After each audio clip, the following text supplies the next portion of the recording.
Guys, have you ever thought about modifying your floor plan, turning a two-bedroom into a three-bedroom or a one-bedroom unit with an ensuite bathroom into a separate bathroom? Is it legal? Does it make you money? We're going to talk about some great examples today. Stay tuned.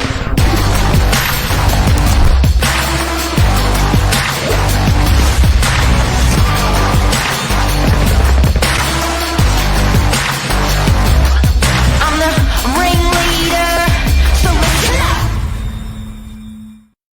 Good morning, Master of Real Estate, Billy Brewery, how are you? the floor plan expert. Good. How are The you? floor plan master, the floor plan master, disaster. So, this is a controversial topic. Is it easier to buy a two-bedroom apartment? Is it easier to buy something that doesn't have the ensuite bathroom? Or can you save yourself a bit of money and make some money in the process by doing it yourself? DIY job. Yep, yep. And DY's got 10,000 units, and we sell the most amount of units in DY.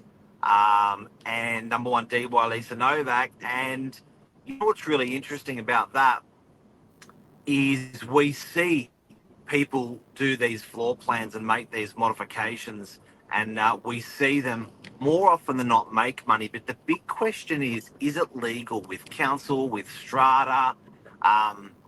Because it's a very, very grey area. If you modify your floor plan, how legal is it? Because there is necessity on parking when you're modifying floor plans. There's necessity on moving plumbing when you're modifying floor plans. Yeah. Compliance is huge, going through certifiers and things like that. And it gets to be a big job, but I'm going to give you a couple of examples today where they were hugely profitable.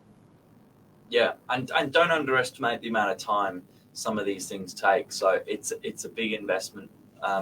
Almost being like a bit of a project manager for a short while, but there Yep. certainly is an upside to it. And it's interesting. Out of all the properties that we do sell, there's quite often one or two hidden gems, thrown in there a year where they've just got so much potential for it. And it's quite often the buyer that wants to do the work, they often find it. It doesn't go like unmissed. It doesn't. And some of these in the olden days, a lot of these one bedrooms were built with ensuite bathrooms. And what I mean by ensuite bathroom is if a guest comes to visit, they have to walk through your bedroom to get to the bathroom. Um, Pretty big deterrent. Often it'll turn a lot of people off. Now, I've seen examples where people have said, you know what, the kitchen's on the other wall of the bathroom. If I actually redesign that kitchen, which I'm going to do anyway, I put a doorway through to the bathroom that was an ensuite, and I close off the ensuite door, permanently brick it up. That could be a separate bathroom, and I've seen it successfully done, and people make 50 grand from the exercise just on that tweak. Yeah, it's a really good change. And where possible, it's smart, as you say, particularly if you're going to include it into some other renovations or some updates. That's a good one for the one bedroom. That's a good one for the one bedroom. Now, the one bedroom, the hybrid, the one bedroom that wants to be a two bedroom, often we'll see floor plans where there's such huge one bedders that there's been an opportunity where there's been a window, an area, which was a study or something, which could easily take a wall and take a doorway, and you could call that a second bedroom. Yeah. Is it Here's my legal? Well, is it legal? As long as you've got a window, absolutely. You can call it a bedroom. If it doesn't have a window, but you've got the space, you might just want to do it anyway and call it a guest room or a study. Um, Particularly, so many people are working from home these days. It's nice to have that separation where you can close the door and lock your work life away. But yeah, absolutely, it's legal. You've just got to go through the process. Here's something that most people wouldn't know. When uh, to build a car space for a developer sometimes can cost as much as 100 grand, because what they have to do is they have to pay council for having the benefit of the car space. They also have to dig sometimes an extra basement level to provide car spaces for the additional units that they're doing on the new building. So it can cost 100 grand. So there is a hack with developers where they won't put in that second bedroom. They won't put in the wall. They'll call it a media room. Doesn't have a wall. Essentially, it's a two-bedroom unit, but they don't have to put that necessity of a second car space onto the two bedrooms. So with councils, there's a ratio. Once you go over to two bedrooms and three bedrooms, they want you to do more often than not, an additional car space. So developers of late have been, doing these hybrid two bedders or one bedders where they're essentially a two bedroom, they're a wannabe two bedroom, but they're a one bedroom. They're selling it as a one, but people pay the price because they see that example of that second bedroom that they can take. Pretty clever because the developer doesn't have to do the car space. Bit of a hack in the marketplace, and a great upshot if you're buying something new and you're looking at these floor plans and you're going, hang on a sec, that's a pretty damn big one bedroom. That's why. That's probably why. There you go. I got a question, however.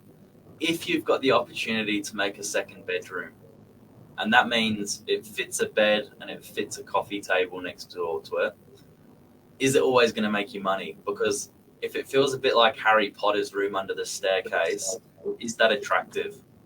Or is it better to leave it open? More often than not, it's attractive. And to give you exact dimensions, if you can get, because we did 85 units like this with a developer, we were really scientific with it. If you're a 3x3 bedroom, we can successfully sell that as a king. If you're a 2x8x3, it's sort of more like a double room. It got down to 2.5, and that was starting to by 3, and that was squeezy. So I reckon if you're less than 2.5 by 2.5, don't even bother. Okay, that's good. That's a good tip, because I've seen some conversions, and I was actually looking at doing this myself, where it would have felt a little bit like a closet under the staircase. Yeah, but you know what? It's a great way if you're a first home buyer, you're getting on an entry level. It's a great way to take an upshot out of your property if you can spot that. The thing is, you're going to pay more for your property. So everyone's going to be thinking a similar thing to you, most people. So if you've got that opportunity to convert that ensuite bathroom to a separate bathroom by taking it away from the bedroom and adding it to your living room, just by moving a door, or if you've got that opportunity to add a second bedroom to a one bedroom, or add a third bedroom to a two bedroom, huge upshot, massive upshot. I had an example with a client that did that, and most recently, and there's hundreds of thousands of dollars in it for sure. What's really interesting is you can get stuff approved through Strata. You always will have to get this stuff approved through Strata. Strata doesn't have too much of an issue with it if you're not taking away from the structural integrity or the livability from the adjoining units. Generally, there's no. It goes, as long as you've got that compliance side of it done. What I find most interesting is council's view on it, and normally the council, in most circumstances, I've seen councils just say, "Leave me alone. We don't want to. It's not something that we do." So I often find it gets certification from a certifier. It gets certification from Strata. Gets certification for load, for engineering, for load. And then it tends to fly. So where I have a concern is advertising. That's so more often than not, as an industry, I'm seeing these conversions advertised as 3-bedders that were 2-bedders. Yeah. No one's got an issue with it. Really interesting. Not a solicitor, not a buyer, not a no one. Another question: how do you spot before you buy the property in the strata report whether you're going to run into problems or not? As in whether there's people on the committee in the past that have raised problems about other conversions. How do you know that you're going to hopefully be on a winner, or you're going to run into trouble before you even get going? You can always ask the person who has done your strata search to look back in historics and minutes to see if there's been any applications for that. Okay. For people that have done that. For air conditioning is like an example. If you want to put aircon in, you can always just say to your strata searcher, can you just see if anyone's actually asked and got approval for aircon in the building previously? Yep. And things like this with these conversions, you can just ask. But with unit blocks, often they do the stack with the same floor plan. So that it may be a 5-story unit block. That column or that stack are all the same floor plan. So you Yep. can actually move. You can have a look at that stack, all the units below.